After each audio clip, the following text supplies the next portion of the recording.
Graça e paz a todos. Eu sou o reverendo Gilberto Rebouças e nós estamos para mais uma aula do ESTAD, Seminário Teológico à Distância. Você pode estudar conosco mandando uma mensagem de WhatsApp para 9203-7604, 9203-7604, e você pode fazer o seu estudo da teologia bíblica sem sair da sua casa. Você pode estudar conosco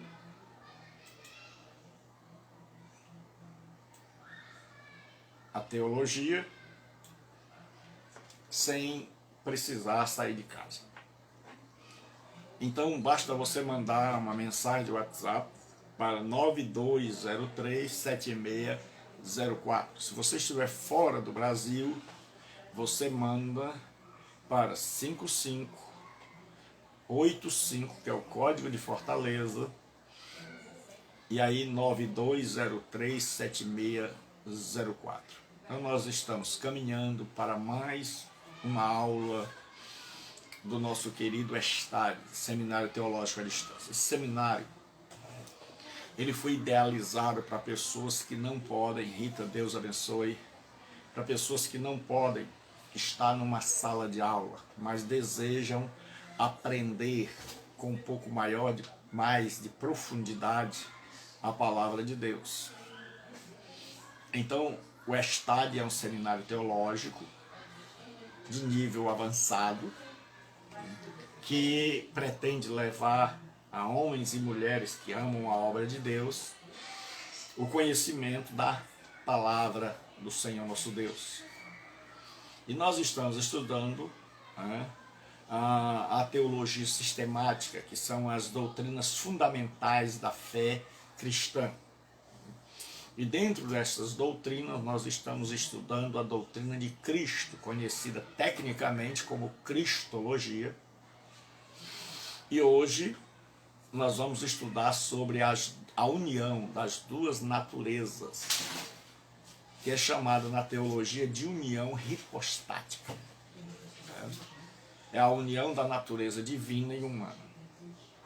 Senhor nosso Deus e nosso Pai, nós entramos em Tua presença com temor e tremor, pedindo a Tua graça, pedindo a Tua bênção sobre as nossas vidas, pedindo que o Senhor derrame sobre nós a sua bondade na nossa vida, que o Senhor nos inspire, que o Senhor nos ajude a meditarmos na Tua palavra, a aprendermos com a mesma. Sê conosco, em nome de Jesus eu te peço, oro e agradeço. Nós vamos ler um texto da Escritura que se encontra em Lucas capítulo 2, versículo de número 34. Evangelho de Lucas, capítulo 2, e o versículo de número 34. Então esta aula do ESTAD, hoje 9/11/2020. Então nós vamos agora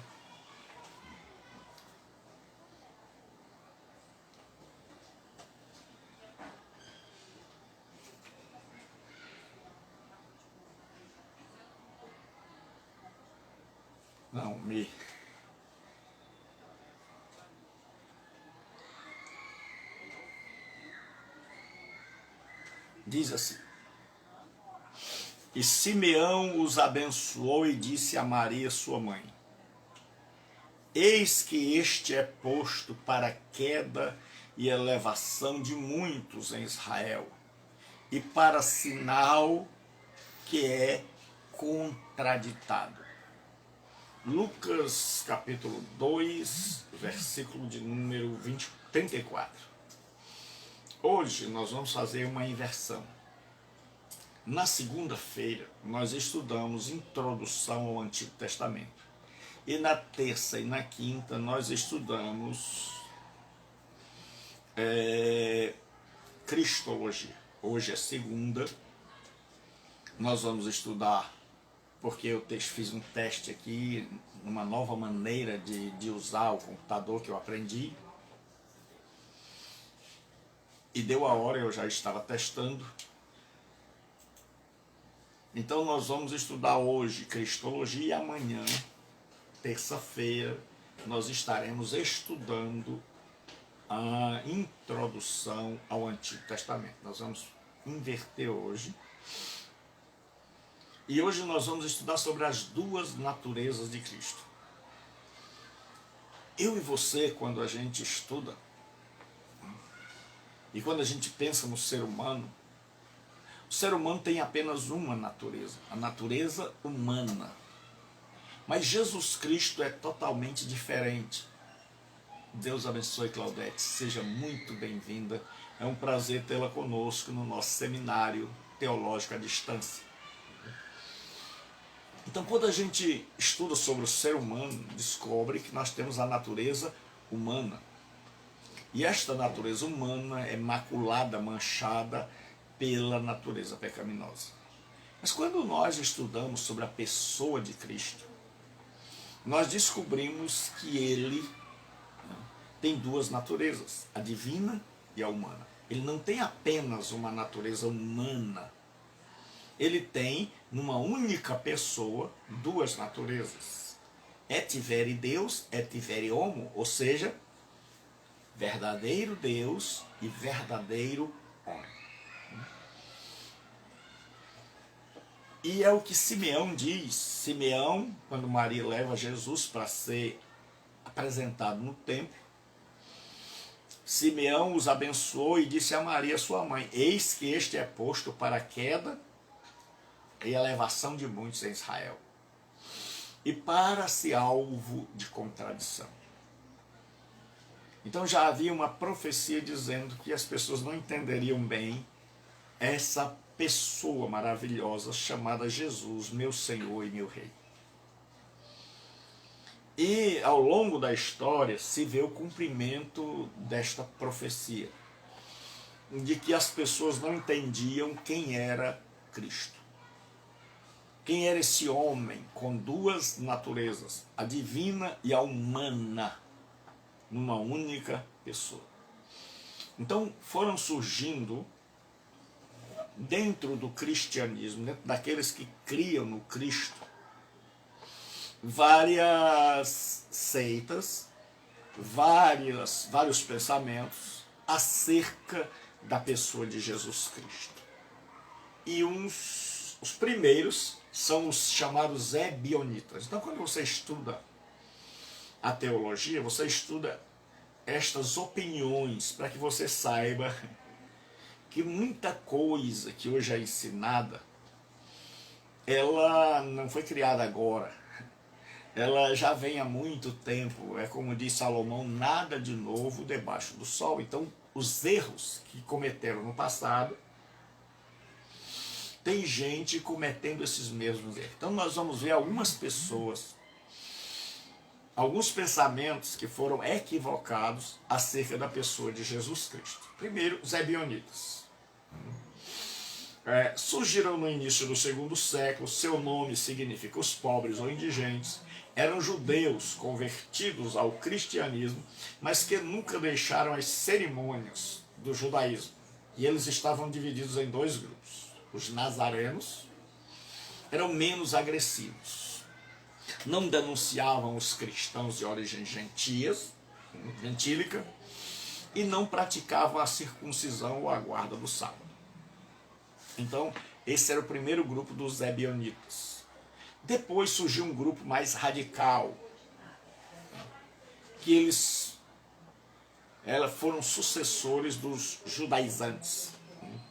Judaizantes eram pessoas que achavam que para você ser um cristão, você tinha que ser uma espécie de judeu primeiro, de praticar as coisas do judaísmo. Eles formavam um grupo mais rígido e afirmavam que Jesus havia promulgado a lei de uma forma mais rígida, e ensinavam que quando Jesus foi batizado, ele foi agraciado com os poderes sobrenaturais, Com isso, negavam sua natureza divina, considerando mero homem. Segundo eles, a crença na divindade de Cristo era incompatível com o monoteísmo judaico. Monoteísmo é mono, um. Theos, Deus, ismo, crença. A crença em um único Deus. Então eles acreditavam que Jesus era humano, que tinha apenas uma natureza, mas eles negavam a natureza divina. Então eles diziam que Jesus só teve poder, só se tornou alguém capaz de realizar alguma coisa depois que foi batizado pelo Espírito Santo. Depois, passando o tempo, surgiu um outro movimento. Surgiu o arianismo. Ário era um presbítero de Alexandria. E ele ensinava que Jesus não era eterno. Mas Ário, também justamente por causa do monoteísmo, ele tinha dificuldades. E Ário ensinou o seguinte: Jesus não é eterno, mas é a primeira criatura de Deus. E sendo a primeira criatura de Deus, está acima de toda a criação. E ele dizia o seguinte: Jesus não é Deus, mas foi criado por Deus. E Ário negava com isso a divindade de Cristo. E hoje as testemunhas de Jeová são os herdeiros espirituais, os descendentes espirituais do arianismo. O arianismo, essa doutrina de Ário, enfrentou a oposição de Atanásio, chamado de o pai da ortodoxia, ou o pai da doutrina correta. Porque tem duas palavras que você precisa compreender e ter em mente. São alguns termos técnicos que nós precisamos aprender. Uma é ortodoxia. Orto, né, quer dizer correto, boa. E doxa quer dizer opinião ou glória. Então, ortodoxia é a doutrina boa, a doutrina correta. É a opinião correta. E ortopraxia, orto correta, prax, ação. Então é a ação correta. Então ortodoxia diz respeito à doutrina, é a doutrina certa. Ortopraxia é a prática certa. Então nós precisamos ter uma ortodoxia, uma doutrina correta, aliada a uma ortopraxia, a prática correta. Então, Ário, ele negava que Jesus fosse Deus. Mas para Ário, Jesus era glorioso porque ele era a primeira criatura de Deus. E aí Ário pegava aqueles textos onde Jesus diz: eu sou o princípio da criação de Deus. Depois vieram os gnósticos. O gnosticismo, a palavra gnosis, quer dizer conhecimento. E os gnósticos, eles estavam divididos em dois grupos.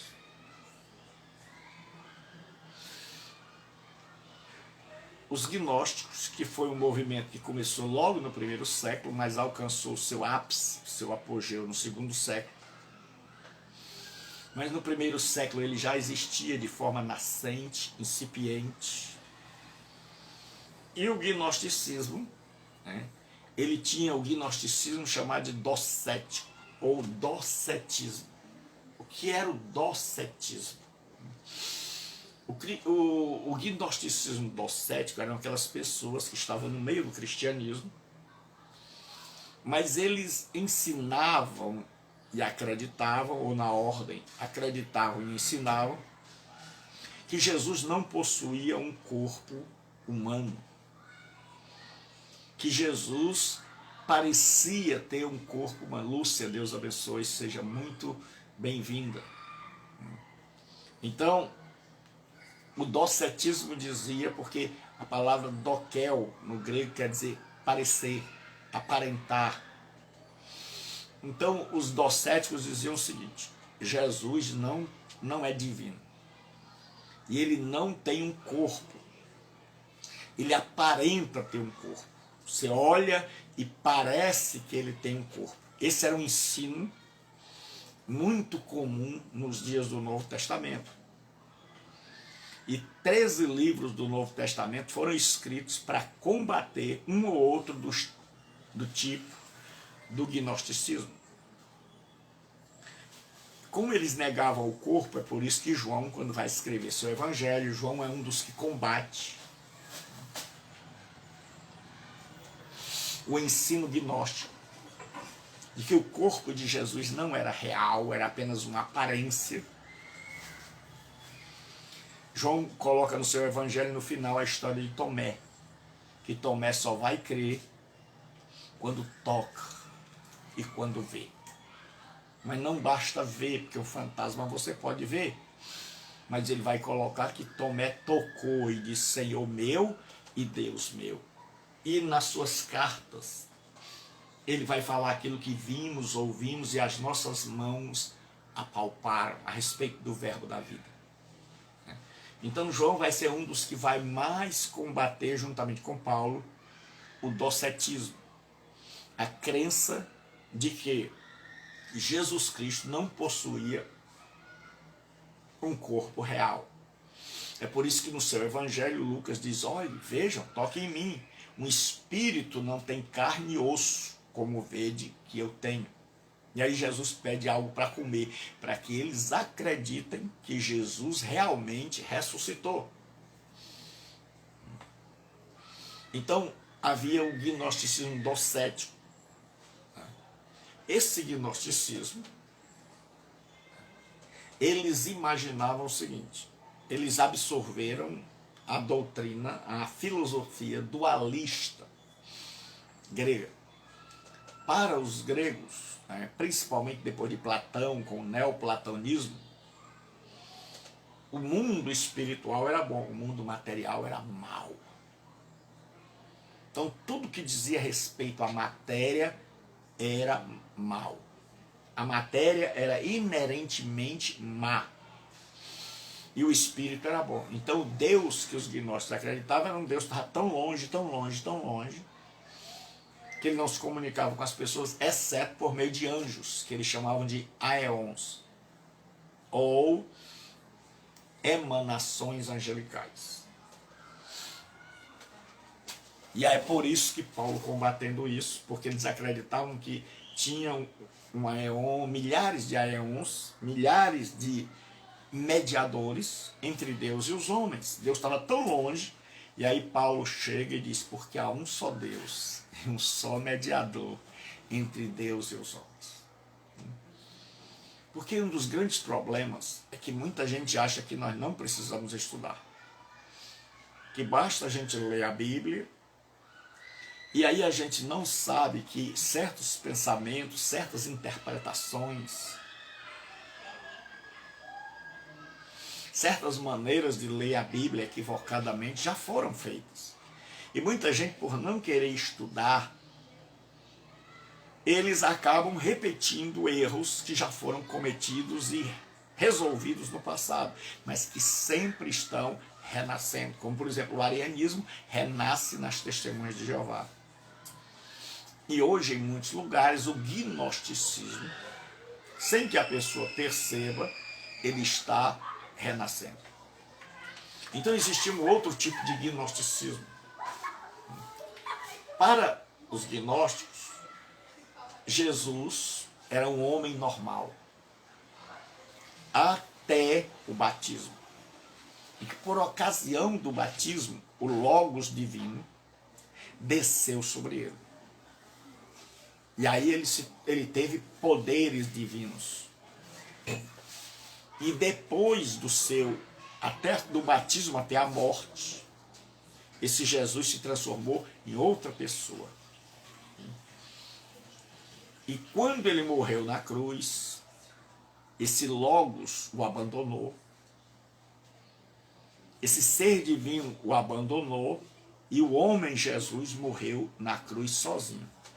E aí eles traduzem diferente aquele termo, Deus meu, eles dizem, poder meu, por que me abandonaste?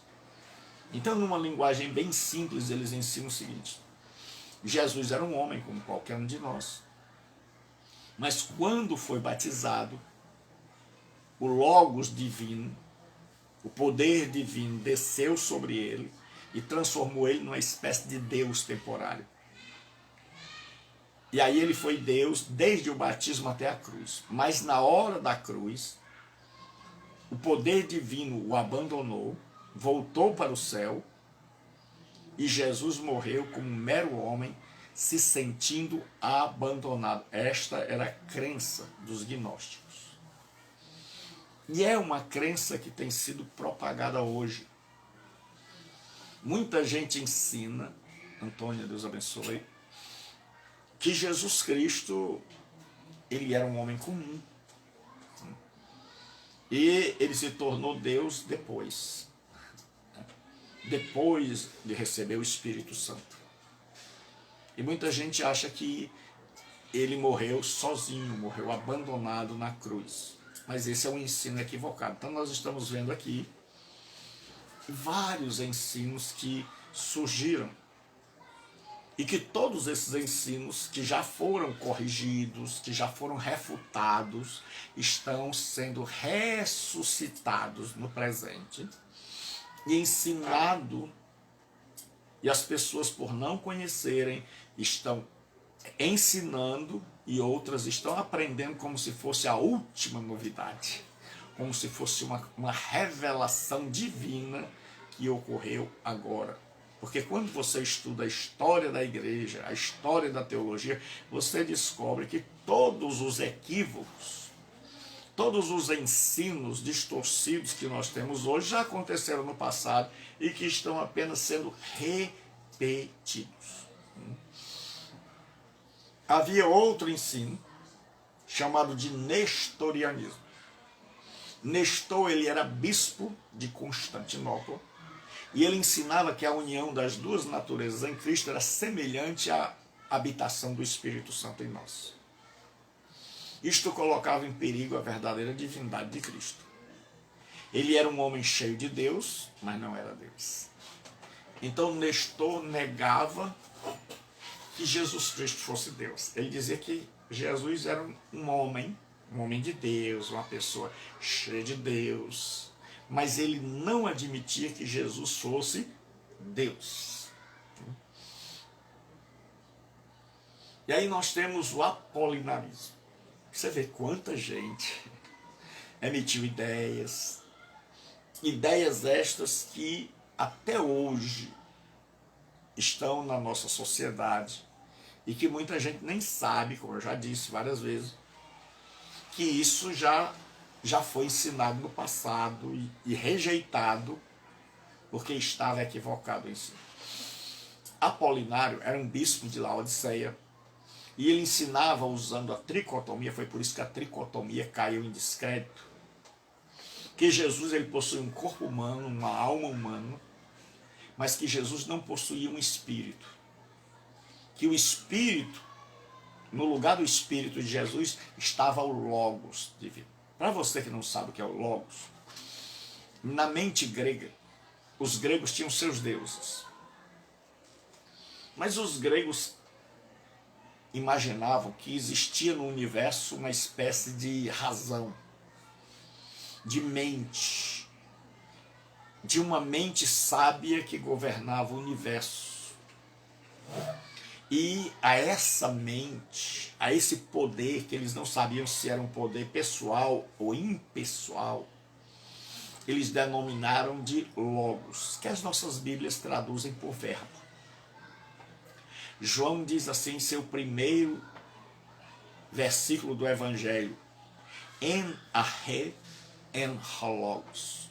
No princípio era o verbo, e o verbo estava, e o verbo era Deus. No princípio era o verbo. En arquê, en ho logos. No princípio era o verbo. Aí ele diz assim, kai theos en ho logos.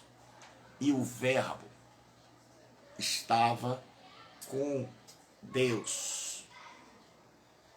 Kai theos. Não, kai theos en ho logos, aí o verbo era Deus. O verso todo é assim. En arquê, en ho logos. En arquê, no princípio. En ho logos, era o verbo. Kai theos, kai ho logos, e o verbo. En proston patera, e o verbo estava com o Pai. Kai theos en ho logos, e o verbo era Deus. Então ele faz 3 assertivos. Jesus existia antes do princípio. Jesus é distinto do Pai, mas Jesus é divino, igual ao Pai. E o verbo era Deus. Então Apolinário negava que Jesus fosse um ser completo. Então a igreja chegou à conclusão de que se Jesus não é um ser completo, se ele falta um pedaço, se ele não é um ser humano na sua integralidade, então ele não pode ser uma oferta que vai ser oferecida a Deus para salvar a humanidade. Então o ensino de Apolinário caiu no descrédito. E junto com o seu ensino caiu também a tricotomia, que só veio ser ressuscitada muito tempo depois por um tradutor da Bíblia chamado Scofield. Depois veio outro pensamento. Você vai dizer, rapaz, mas pastor, quantos pensamentos? Muita coisa veio na história. E por descobrir, por não conhecer muitas coisas na história, é que nós nos equivocamos.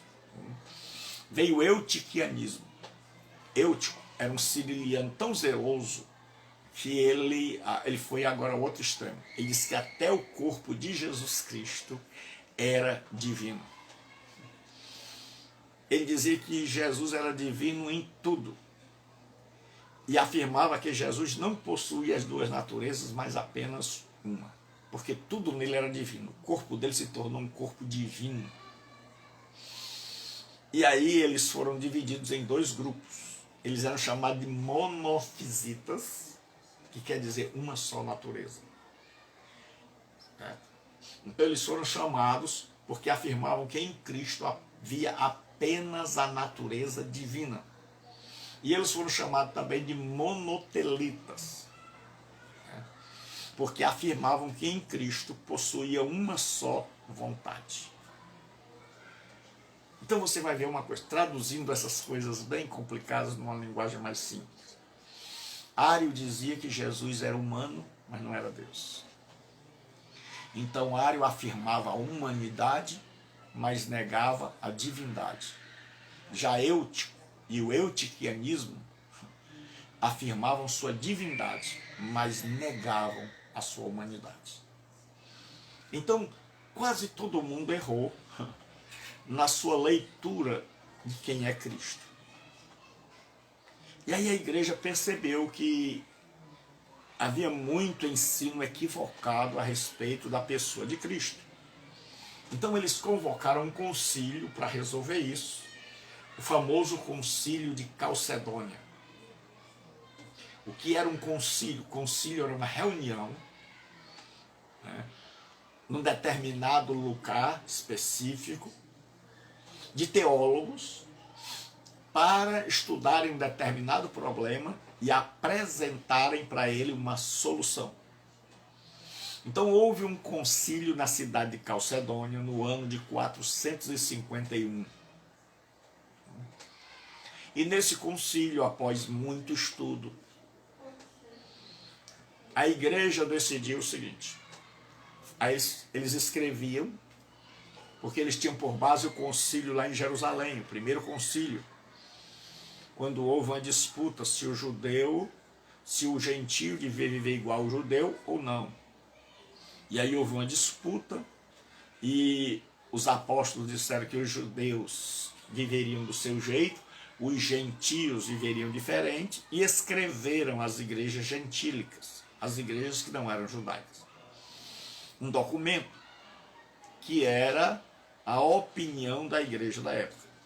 Então a igreja, ao passar do tempo, ela foi seguindo esse modelo, e quando ela tinha controvérsias, doutrinas divergentes, ela reunia-se em concílios, e esses concílios foram 7, os chamados concílios ecumênicos. O primeiro concílio aconteceu no ano 325, é chamado de Concílio de Niceia. Concílio de Niceia. Então o período pré-niceno quer dizer antes do ano 325. Então a primeira reunião, e esta reunião aqui já é outro concílio, na cidade de Calcedônia, em 451. Aí, qual é o resumo do que eles ensinaram? Eles disseram o seguinte: na pessoa única de Jesus Cristo, ou seja, Jesus é uma só pessoa, há duas naturezas, a divina e a humana, cada qual em sua plenitude. Daí a expressão et vere Deus, et vere homo. Verdadeiro Deus e verdadeiro homem. Para evitar o erro, por exemplo, do arianismo, que negava a divindade. Para evitar o erro do eutiquianismo, que negava a humanidade. Então, o concílio, lendo as escrituras, estudando, disse: olha, ele é verdadeiro Deus e verdadeiro homem, ele tem duas naturezas dentro de uma só pessoa. E aí diz assim: e portanto estas duas naturezas estão orgânica e indissoluvelmente unidas. Então essas duas naturezas estão unidas em Cristo. Então não existe aquela história, ora Cristo era homem, ora Cristo era Deus. Sempre, em todos os momentos, ele foi Deus homem. 100% Deus, 100% homem. A gente só divide humanidade e divindade na hora de estudar. Mas Jesus sempre teve duas naturezas, a divina e a humana. Então ele diz assim: sendo isso, no entanto, feito de tal maneira que nenhuma terceira natureza seja formada como resultado. Porque o eutiquianismo dizia o seguinte: a natureza divina, quando se apossou da natureza humana, fez com que essa natureza humana fosse modificada e se transformasse numa terceira natureza. E aí o credo, a igreja se reuniu e os teólogos se reuniram, e estudando a Bíblia eles chegaram a esta conclusão: de que em Jesus habita duas naturezas. Jesus tem duas naturezas numa única pessoa. A divina, então ele é Deus, mas ele é homem. E estas duas naturezas estão unidas, são inseparáveis. Não há momento em que Jesus é Deus e há momento que Jesus é homem. E ele é sempre Deus homem. E diz, no entanto, nenhuma terceira natureza pode ser formada. Ele é Deus homem. Então quando a gente olha para Jesus, vê Deus e vê o homem. Então ele é Deus homem. E aí o que acontece? Qual é o resultado? Aqui chegou esse concílio de Niceia, de Calcedônia. A doutrina ortodoxa, que é a doutrina correta, proíbe-nos de dividir a pessoa ou de confundir as naturezas. Certo? No credo de Calcedônia ficou definido a unidade da pessoa de Cristo. Em Cristo só é um. Mas existe na pessoa de Cristo duas naturezas. E o credo de Calcedônia proíbe. Não podemos dividir a pessoa de Cristo. Não podemos dizer que ora Jesus era divino ora era humano, como comumente se faz. E não podemos confundir as suas naturezas. Então agora nós vamos continuar o estudo sobre as naturezas de Cristo, né? As duas naturezas estão unidas, mas não fundidas. Ou seja, cada um é perceptível, é como o óleo e a água. Você coloca o óleo e a água, eles estão ali, mas você sabe o que é óleo e o que é água. O ensino da união das duas naturezas, chamada de união hipostática, explica aparentes contradições em relação à pessoa de Jesus Cristo. Por exemplo, Jesus tinha um conhecimento limitado. E depois de um conhecimento ilimitado, existem alguns textos que parece que Jesus não sabe. E existem textos que dizem que ele sabe todas as coisas. Porque ele é Deus, homem. Então, conhecimento limitado. Mas aquele dia e hora ninguém sabe. Nem os anjos que estão no céu, nem o Filho, senão o Pai. Então aqui parece que Jesus não sabe todas as coisas, ele não sabe o dia da sua vinda. Porque ele é um ser humano.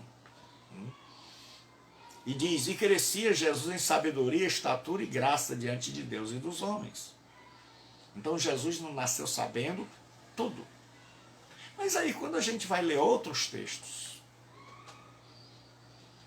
a gente percebe que o conhecimento de Jesus era ilimitado, mostrando sua divindade.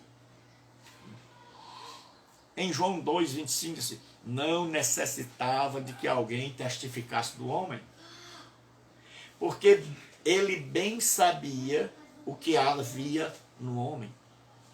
Então, João diz que Jesus não precisava que ninguém explicasse a ele a respeito do ser humano, porque ele conhecia o ser humano nas suas profundezas, no seu íntimo, conhecia tudo que há, todas as nossas fragilidades. E aí em João 16:30 diz assim, agora as conhecemos que sabes tudo, e não precisas de que alguém te interrogue, por isso cremos que saístes de Deus. Os discípulos chegam para Jesus e dizem, agora sabemos que o Senhor sabe tudo, que nada te é oculto. Disse-lhe terceira vez, Simão, filho de Jonas, amas-me? Simão entristeceu-se por lhe ter dito terceira vez, amas-me? E disse-lhe, Senhor, tu sabes todas as coisas, tu sabes tudo. Tu sabes que eu te amo. Então disse-lhes Jesus, apacenta as minhas ovelhas. Então estes textos que mostram que Jesus tem um conhecimento limitado e ilimitado, mostram que ele tem duas naturezas, a natureza divina e a natureza humana. A natureza divina e a natureza humana. Porque Jesus, antes da encarnação, ele possuía apenas a natureza divina. Mas com a encarnação, ele acrescenta à natureza divina uma natureza humana. E Jesus hoje é Deus homem. Então, quando Jesus volta ao céu num corpo glorioso, nós já podemos dizer que há um homem no céu. Porque muita gente fica assim, como? Muita gente já me perguntou, pastor, eu ouvi fulano explicando que Jesus está no céu com um corpo humano glorificado. Verdade. Jesus é o primeiro homem a adentrar o céu. Ele é Deus homem. Então, quando ele ressuscitou com um corpo humano. Porque quando nós não cremos que Jesus ressuscitou e subiu ao céu com um corpo humano, nossa doutrina está mais para espírita do que para cristianismo. O cristianismo acredita que Jesus tinha um corpo humano, uma natureza humana e uma natureza divina. E que Jesus morreu, mas ressuscitou. E ressuscitou com um corpo glorificado, mas ressuscitou com o corpo. E retornou ao céu, mas retornou ao céu agora com um corpo glorioso. É isso que o cristianismo crê. Porque nós não somos espíritas para acreditar que o céu é lugar só de alma. Então Jesus está hoje no céu com um corpo glorioso.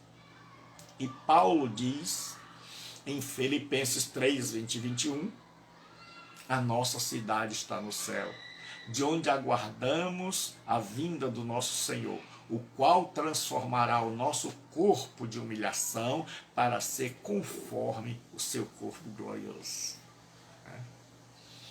Então um dia haverá milhões de homens no céu, de seres humanos glorificados, não mais com esse corpo sujeito a envelhecer, sujeito à morte, mas milhões e milhões de seres humanos dotados de um corpo imortal, incorruptível. Paulo diz que quando Jesus vier, esse corpo mortal dará lugar a um corpo imortal. Esse corpo corruptível dará lugar a um corpo incorruptível. E aí nós estaremos para sempre com o Senhor na glória. Então o Senhor já foi na frente, Ele é sempre o primeiro. E nós estaremos com Ele por ocasião da sua vinda.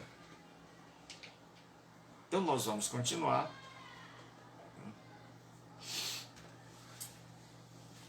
A pessoa de Cristo. O Logos divino não se uniu a uma pessoa humana, mas a uma natureza humana. Logo, sua personalidade reside na natureza divina. Então Jesus é um ser com duas naturezas. Mas onde é que está a sua personalidade? Na natureza divina. João 1,14 diz assim: e o verbo se fez carne. E o Logos se fez carne. E o Logos se fez homem. E habitou entre nós. No grego e armou aqui a sua tenda. E vimos a sua glória, como a glória do unigênito, do Pai, cheio de graça e de verdade. Então Jesus é Deus que se faz homem.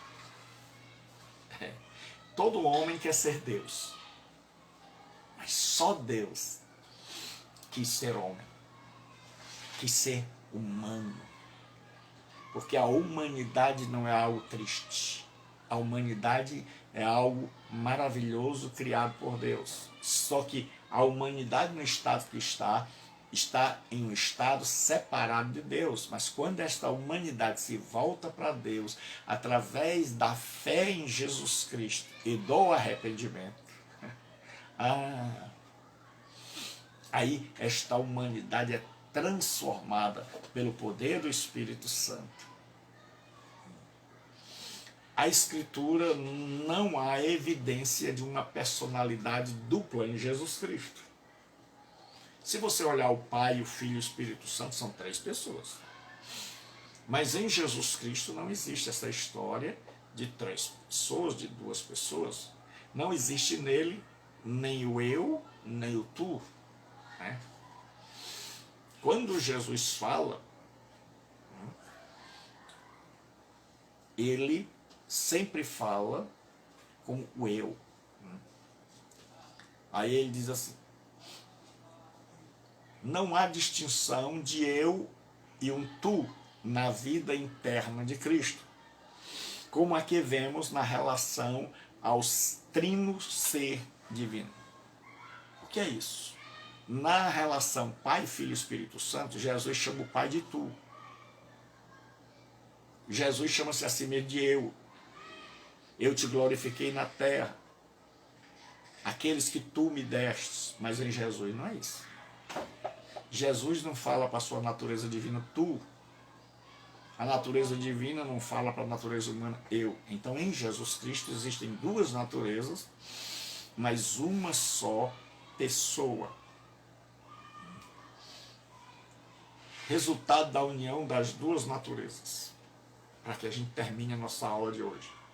Que na teologia tem o nome de união hipostática.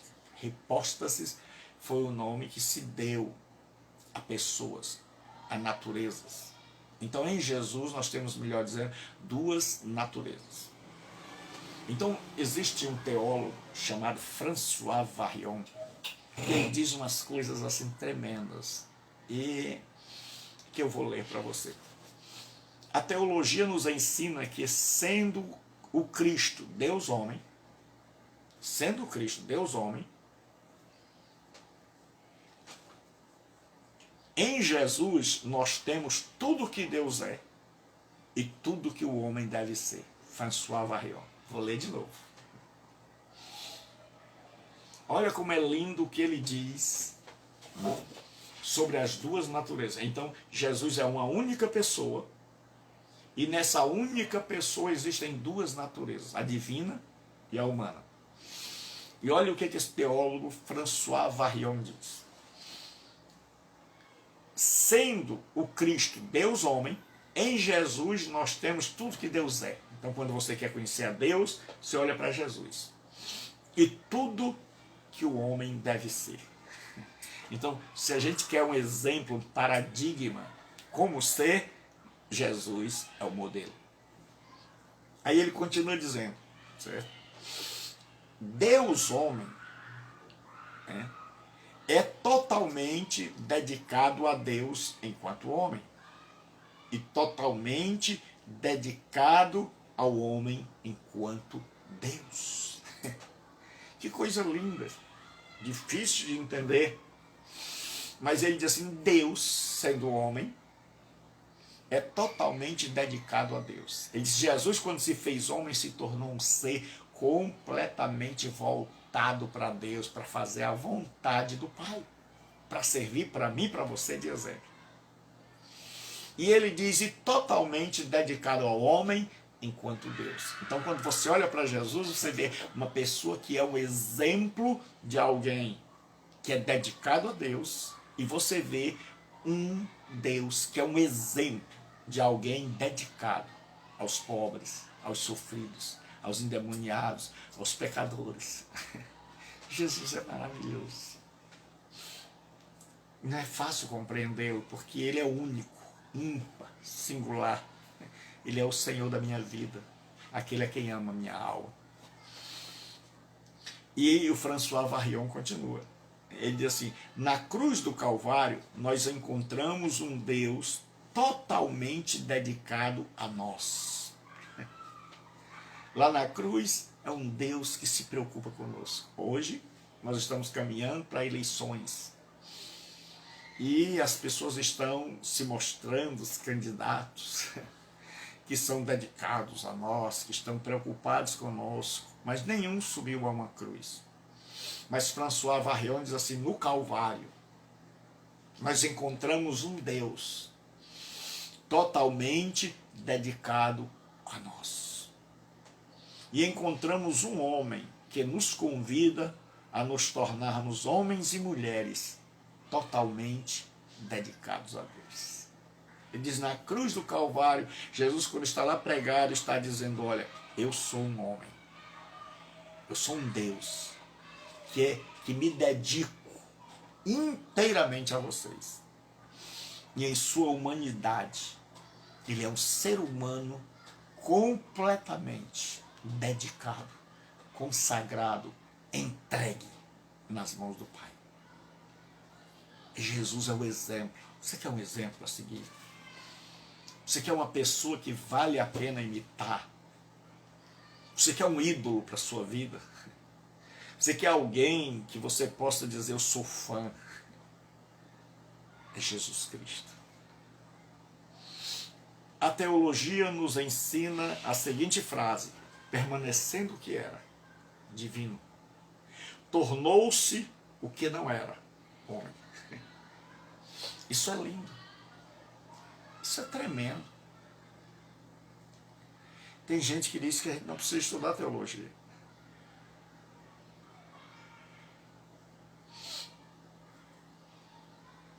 Olha o que diz, permanecendo o que era Deus.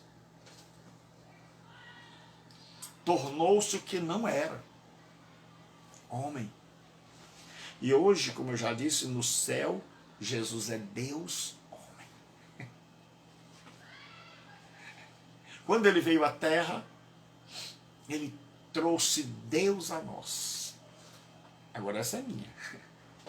Quando ele vai ao céu, ele leva nós, ele nos leva a Deus. Quando ele veio à terra, ele traz Deus para nós. Mas quando ele volta, ele nos leva para o Pai. Então, quando o Pai olha para Jesus, o Pai sabe que um dia vai ter a igreja, seus filhos, aqueles a quem Jesus comprou com seu sangue, não mais doentes, não mais envelhecidos, não mais amputados, não mais deformados, não mais mortos, mas ressuscitados, transformados em um corpo glorioso, que podemos estar celebrando na presença do Pai, unidos com Deus por toda a eternidade. Então hoje, quando Deus quer sentir essa antecipação, Deus olha para Jesus. Então do lado do Pai tem alguém que levou um homem para o céu, que levou a humanidade a Deus, e Deus olha e diz, esse é o homem perfeito.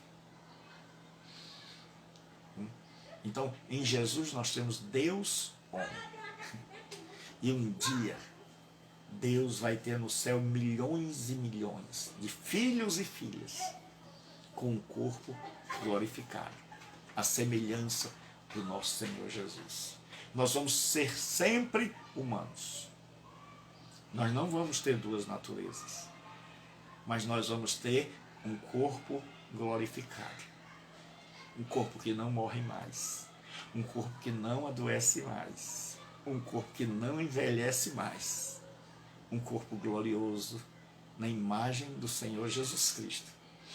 E seremos filhos de Deus e desfrutaremos ao lado do Pai por toda a eternidade de estarmos juntos de Deus. A teologia nos ensina também que, sendo Cristo Deus homem, é o único mediador entre Deus e os homens. Paulo diz, por isso é que nós acreditamos que há um só mediador. Por isso é que nós não pedimos a uma terceira pessoa que interceda por nós, por mais santa, por mais bonita que seja essa pessoa, porque a Bíblia diz, há um só Deus e um só mediador entre Deus e os homens. Então nós evangélicos acreditamos e ensinamos que o único capaz de fazer essa ponte entre nós e Deus é Jesus Cristo. Por quê? Porque ele é Deus e é homem. É o único que sabe a vontade de Deus e a necessidade do homem. Por isso é o único que pode ser mediador. Nem um ser humano, nem um anjo, ninguém é Deus e homem. Então, Jesus é o único que pode fazer essa mediação, que pode ser esse mediador, essa pessoa que fica no meio, essa ponte que nos leva a Deus, só Jesus Cristo. A teologia, ela mostra que Cristo, sendo Deus homem, está no céu com uma natureza humana, como eu já disse. Então, no céu já tem o primeiro homem. Isso é a garantia de que eu e você um dia vamos estar lá também. E em sétimo lugar, para nós terminarmos a nossa aula de hoje, a teologia nos revela na doutrina da união, da plena divindade com a plena humanidade, o desejo de Deus de estar em plena comunhão com a humanidade redimida. Então, em Cristo, Deus se une à humanidade. Deus se faz homem. E em Cristo nós temos Deus, homem, unido de forma inseparável. É tanto que quando ele volta para o céu, não pode abandonar aqui a sua humanidade. Ele carrega para o céu a sua perfeita humanidade. E agora no céu, Jesus é Deus, mas Deus homem. Ele desceu do céu, Deus, mas ele volta para o céu, Deus, com uma natureza humana, pura, santificada, glorificada. E isso mostra o desejo de Deus de estar conosco. Deus tem desejo de estar comigo, com você. Deus não quer estar longe, Deus não quer estar separado, Deus não quer que a gente converse com Ele só pela fé, sem ver, sem poder chegar perto, sem poder contemplá-lo, sem poder ver sua glória, sem poder usufruir da sua presença. Deus espera um dia onde Jesus há de voltar e todos nós seremos transformados e o nosso corpo de humilhação, que de alguns já estará até morto, de outros que estará velhinho, mas que esse corpo sofrerá uma metamorfose, uma transformação gloriosa, e esse corpo corruptível se tornará incorruptível, esse corpo mortal será absorvido pela imortalidade, e aí nós daremos um brado: tragada foi a morte na vitória. Nós venceremos o último inimigo, que é a morte, e nós subiremos para estar com Deus, com um corpo glorioso. E quando João viu a cidade celestial, ele diz: eis que faço novas todas as coisas, e não haverá mais pranto, nem dor, nem morte, nem clamor, porque as primeiras coisas são passadas. Porque lá no céu nós estaremos com Deus, com o corpo glorificado. Você diz: pastor, eu não gosto do meu corpo. Mas o seu corpo vai estar bonito, do jeito que você nunca sonhou. Porque Jesus Cristo virá e nos levará e irá ao meu Pai. O Pai de vocês está ansioso para tê-los ao lado dele por toda a eternidade. Então um dia todos nós subiremos ao encontro do Senhor e lá estaremos. E tudo isso começou com a encarnação, onde Jesus, subsistindo em forma de Deus, não teve por usurpação ser igual a Deus, mas esvaziou-se a si mesmo, assumindo a forma humana. Jesus se fez homem, permanecendo o que era Deus, tornou-se o que não era. Além de Deus, ele agora é homem. Ele é homem. Ele tem uma natureza humana. E essa natureza humana ele carrega para o céu. E quando Deus olha para Jesus, o Pai vê todos nós um dia lá ao seu lado e para todo sempre. Então Jesus está voltando. E ele vai nos transformar. E se alguém morreu, ele vai ressuscitar. E se alguém estiver vivo, ele vai mudar. E nós teremos um corpo glorioso.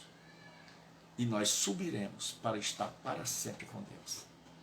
Então, se você não é cristão, arrependa-se, porque Jesus está voltando. Se você já é cristão, mas está afastado, volte, porque Jesus está às portas. Se você é cristão, mas é um cristão que não leva a sério a sua fé, então está na hora de você acordar. Desperta tu que dorme, levanta-te dentre os mortos e Cristo te esclarecerá. Jesus é Deus homem. Jesus é Deus que se fez homem. Então a natureza humana não é uma natureza má. Então o corpo humano não é algo mau, é algo bom. O que é mau é o princípio do pecado que se enraizou, que se entranhou na nossa natureza humana, mas que é removido pela ação do Espírito Santo. Então Deus hoje está nos transformando à imagem de Jesus, para que a gente possa subir e estar com Deus, e a gente possa ver o Pai. E aí Paulo diz, agora permanecem a fé, a esperança e o amor. Mas desses três, o maior é o amor. Por quê? Porque quando nós subirmos, não vai precisar mais de fé. Nós vamos ver Deus face a face. Não vai precisar mais de esperança, porque a nossa esperança se cumpriu. Jesus voltou e tudo que nós esperávamos, e além disso, agora é realidade. Mas o amor vai permanecer. Nós vamos permanecer nos amando e amando a Deus. Então que Deus abençoe. Até amanhã ao meio-dia. Deus abençoe. Fique com Deus. Terminamos aqui mais uma aula do ESTAD, Seminário Teológico à Distância. E se você gostou, se falou ao seu coração, se você quer estudar com maior profundidade, se você quer conhecer a Deus e quer ser conhecido por Ele, então matricula-te. Matricula-se. 92037604. Vai ficar aqui embaixo. Nos comentários, mande uma mensagem de WhatsApp para 92037604. Faça a sua matrícula, estude. Você que está me vendo por qualquer rede social, receba Jesus como seu Salvador. Reconcilie-te com Ele agora. Buscai enquanto se pode achar. Invocai-o enquanto está aberto. Está aí. Deus abençoe. Deus seja com você. Até amanhã, ao meio-dia. Amanhã nós temos um encontro ao meio-dia. E eu estou esperando por você. Um beijo no coração. Deus abençoe a todos.